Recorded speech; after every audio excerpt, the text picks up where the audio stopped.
Hi friends! Thanks for tuning in. If you like this video, please give it a like, comment below, and take a moment to subscribe to our channel.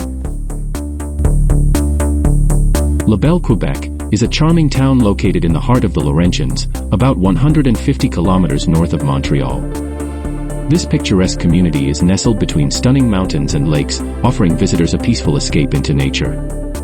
Labelle is a paradise for outdoor enthusiasts, offering activities like cross-country skiing, snowshoeing, snowmobiling, fishing, canoeing, and hiking. Whether you're here in the summer to enjoy the beautiful landscapes, or in the winter for some snow fun, Labelle has something to offer year-round. Labelle's history is closely tied to the efforts of Coeur Antoine Labelle, who played a crucial role in its development.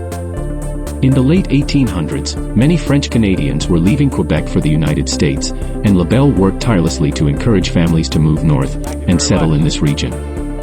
The town grew with the establishment of agriculture and timber industries, with many settlers working on land clearing, logging, and driving logs down the rivers. A significant landmark from this early period is the Maison Cloutier, a beautifully preserved home dating back to the late 1800s, which remains a local attraction. Thank you for joining us in discovering the beauty of Labelle, Quebec.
watching!